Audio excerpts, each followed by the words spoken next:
All manifestation really is selecting a version of you that you allow to materialize or to crystallize in the 3D physical world.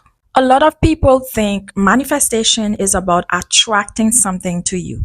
And I understand why those two words get paired together. But this is where confusion starts. Because manifestation and attraction are not the same thing. But when people think manifestation is the same as attraction, here's what usually happens. So let's say you want to manifest your SP. If you see manifestation as something you are attracting, the mind would think there's a gap. And because there's a gap, there are steps that need to be taken in order to get you to this thing or to pull this thing towards you or this person towards you. So the mind immediately goes to, how do I make them text me? What would I say? How often should I visualize? What affirmations will pull them closer? What actions will cause the outcome? In other words, manifestation becomes a strategy, a method of reaching out, pulling in, influencing, and convincing. And that's where it goes wrong. Because the truth is, you never manifest a person. You manifest a version of yourself who naturally experiences that relationship. So the goal is not them reaching out. The goal is you living as someone who is already chosen. But attraction assumes separation. It assumes the thing you want is outside of you and must be pulled towards you through effort, repetition, and control. But manifestation is never about pulling something towards you. Manifestation is about allowing what already exists as a possibility to take form. And that's why the word selecting fits manifestation way better than attracting.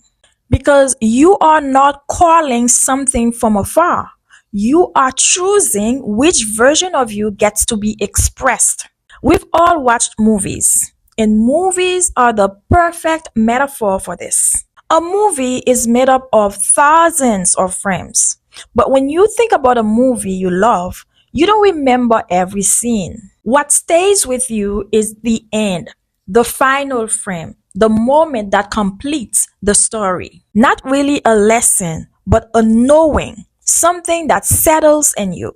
Manifestation works the same way. When you select a specific version of yourself, let's say a career version, you're not selecting the process. You are selecting the end, the final frame of the movie. Let's say you want a specific position at a company, manager, director, whatever it is. With manifestation, you don't ask, how do I get there? What you do is that you choose the moment where it's already done. Maybe it's the day they announce you, the day you hear your name. You see people clapping. You feel relief, gratitude, pride. You are smiling. You are laughing. You know that's the frame. You make that frame as vivid as possible. Not to force anything, but to recognize it. And once you find a frame that works, meaning that it gives you the feeling, the certainty, the quiet knowing, that's it. That's literally all you need. You don't need the whole movie. You don't need the middle scenes. You don't need to figure out how it unfolds. You just need the end frame, because that frame is a preview of that timeline. So anytime you feel like visiting that reality, you go straight there. In your imagination, you replay the same frame over and over and over again. Not to convince yourself, not to make it happen, but to remain loyal to it. You persist in that frame until that version of you takes form in physical reality.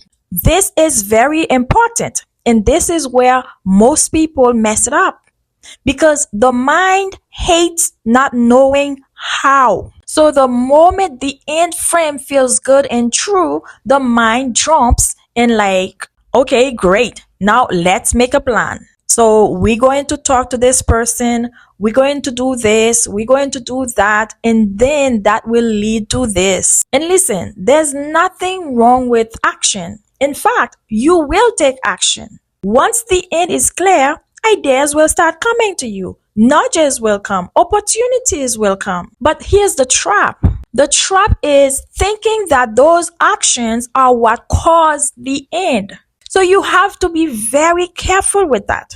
You don't take action because it leads to the result.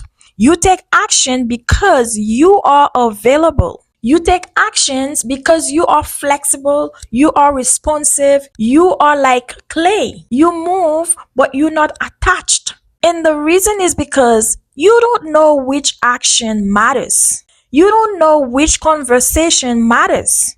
You don't know which moment changes everything. So if this action doesn't lead to it, perfect.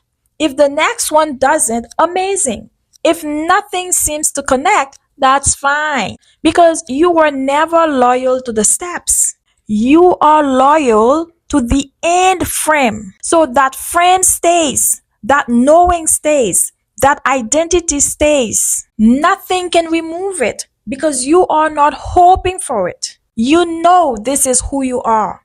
You know this is what's possible and what's true for you. But the how is none of your business. Yes, you move. Yes, you respond. Yes, you take inspired actions, but with zero attachment. Zero attachment. The only thing you stay attached to is the end frame you selected. And eventually, inevitably, that version of you takes form in the 3D physical reality, often in ways that you could not have ever imagined.